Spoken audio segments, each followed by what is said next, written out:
Good day, everyone. We are the Group 7 presenter.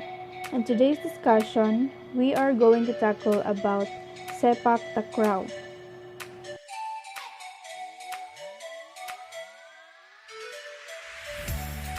So the first question, what is Sepak Takraw? Sepak Takraw is a foot volleyball game where players touch and handle the ball using only their feet, knees, chest, and head. The rules and regulations of the game are very much similar to volleyball. A very popular game around Southeast Asia, the game is played using a rattan or synthetic ball. Since 1990, Sepak Takraw is also included in Asian Games. As we can see in the picture presented, this is similar to volleyball. Here are also two teams of players try to control the ball by touching it using only their feet, chest, knee or head and try to kick the ball past the net to the opposition side. Failing to kicking the ball past the net results in a point to the opposition, and the first team scoring the maximum point is declared winner. Let's go on to the history of Sepak Takraw. Sepak Takraw was originated in Malaysia around 500 years ago. In the 15th century, it was mostly played by the royal court, and around 16th century, the game was spread across Indonesia, where people called it Sepak Raga. During that period, the game used to be called Sepak Raga Jaring. The Malaysian Sepak Raga Federation was founded in 1960 at Penang, and in 1965, it was included in the Southeast Asia Peninsular Games. In 1965, the Asian Sepak Takraw Federation was founded as the governing committee of the sports. And also in 1992, the International Sepak Takraw Federation was formed as the world governing body of the game. In participating countries, even though Sepak Takraw is quite popular in the Southeast Asian countries, its popularity is also spreading in other parts of the world, including European as well as American countries. In Los Angeles, there is already a Sepak Takraw community, which is familiarizing the game around the country. In Canada also, the game has experienced widespread popularity.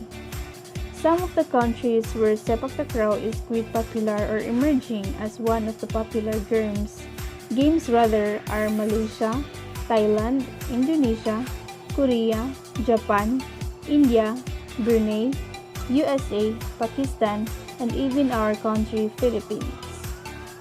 So here are the equipments or materials that is used in Sepak Takraw.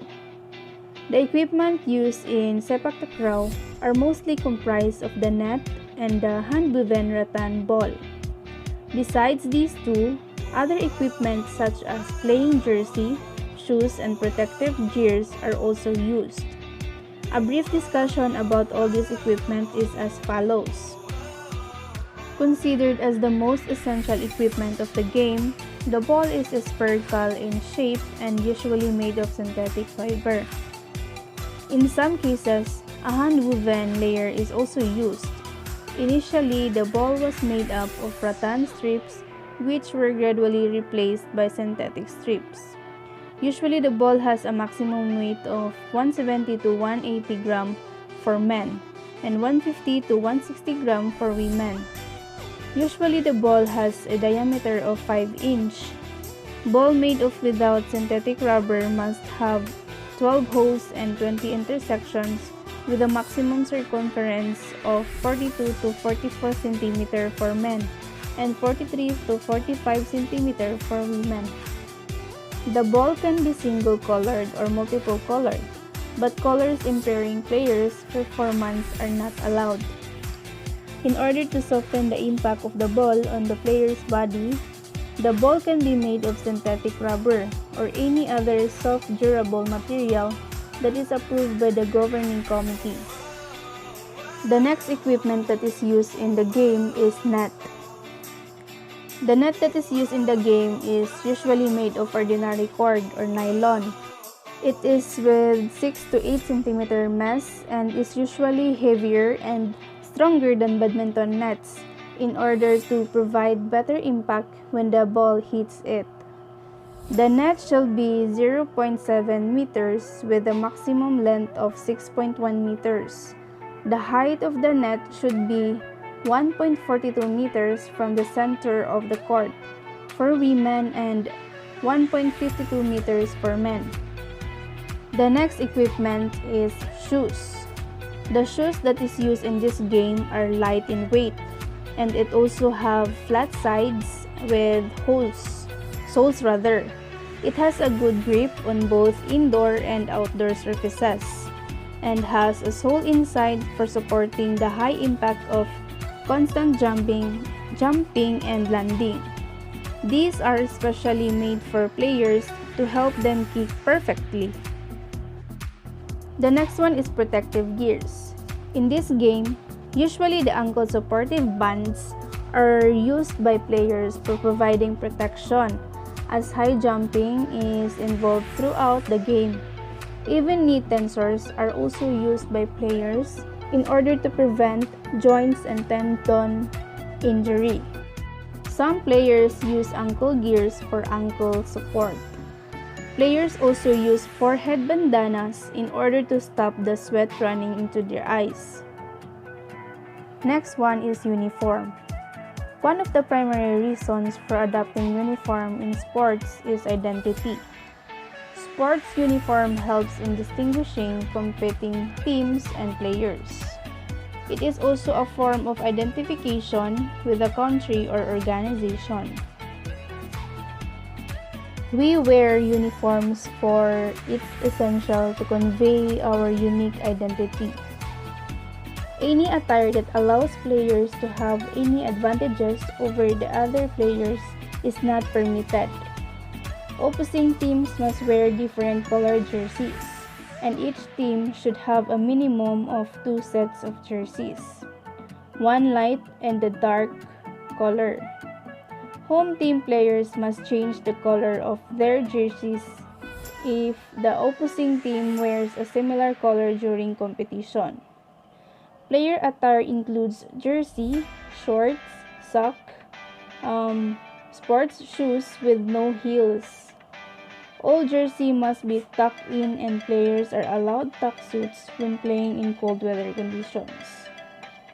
All jerseys must be numbered, and players are assigned numbers 1 to 15 for the duration of the competition.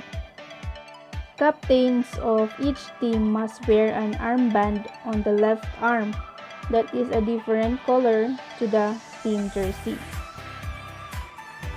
Rules and regulations of Sepak Takraw. The objective of this game is to hit the ball over the net and onto the floor in the opponent's court to score a point. Players are allowed to use their legs, head, and torso to contact the ball, but any contact with their arms or hands is an infringement of the rules. Competitions and tournaments are run in accordance to rules and regulations set by the International Sepak Takraw Federation. All equipments and attires must adhere to the specifications set by this federation. A game of Sepak Takraw is played between two teams known as Regu. Each Regu has 3 players on court and 2 substitutes. The player on court are the striker, server, and feeder. The game is very similar to the sport of volleyball. In Sepak Takraw, players are allowed a maximum of 3 contacts with the ball to get it over the net. On the defensive Regu, the server and feeder becomes the setters to pass the ball to the striker within 3 contacts. The striker then hits or smashes the ball over the net.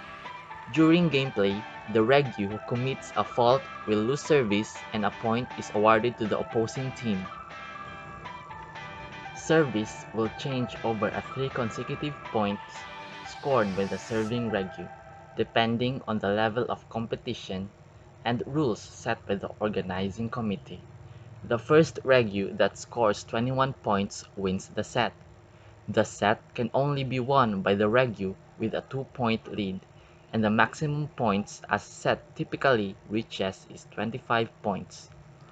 The umpire will announce for the set to extend to 25 points when there is a tie at 20-20.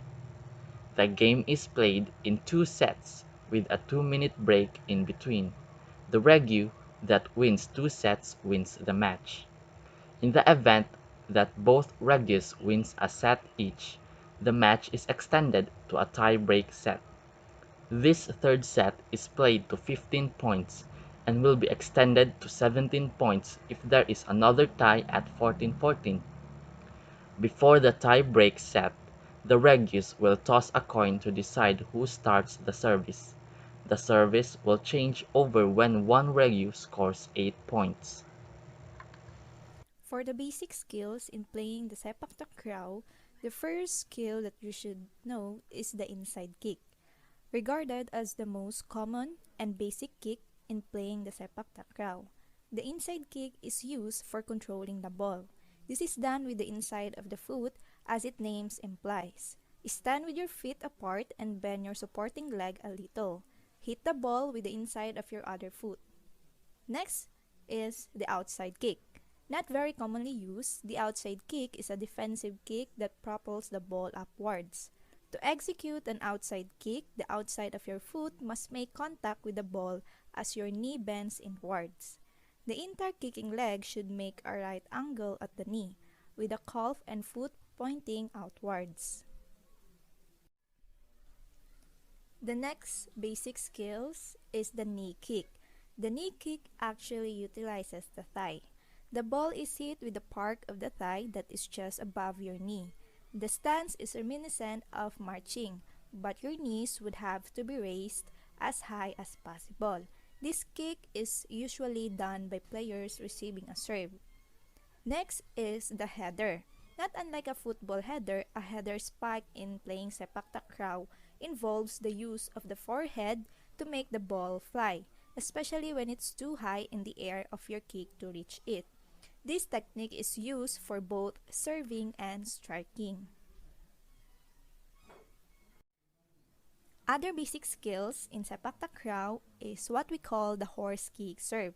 A horse kick serve is difficult to accomplish and requires a high level of skill and flexibility.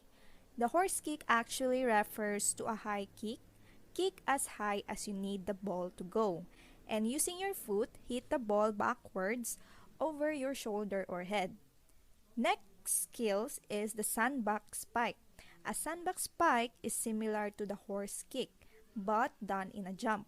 To master this, take off on one leg and kick the other up, or a scissor kick, while still in the air. Before finishing the jump kick, hit the ball over your shoulder or head with your other leg. The last basic skills in Sepak Takraw is called the roll spike. A simple roll spike refers to jumping on one leg and flipping in the direction that you want your ball to move, all while remaining airborne. Using the other foot, kick the ball over your opposite shoulder. You should perform the entire spike while still in the air, only landing after you have made contact with the ball. Next, let's move on to the scoring in Sepak Takraw. The serving rego is awarded a point when it hits the ball in bounds that the opponent can return within 3 touches, or when the opponent hits the ball out of bounds. Either side can score a point on any serve, but the rego that wins a point will get the next serve. The opponent is awarded a point whenever their serving or receiving rego commits a fault. Each game consists of 2 sets. The winning point for a set is 21 points. In an event of a tie score at 20-20, the set shall be decided on difference of 2 points, up to a ceiling of 25 points. The rego that wins 2 sets first will be the winner of the match. Besides scoring, it is also good to know these common faults in playing the Sepak Takraw to avoid any unnecessary mistakes or loss of points. The rego hitting the ball more than 3 times in succession. the ball hitting the net but not going over it. Whenever any part of the player's body touches, crosses the plane of, or goes under the net, the tekong jumps off the ground to execute the service. The serve touches another player from the serving team before crossing over to the opponent's court. When a player uses his hands or any other part of his arms to facilitate the execution of a kick, even if the hand or arm does not directly touch the ball. And that's all, everyone. Thank you for listening.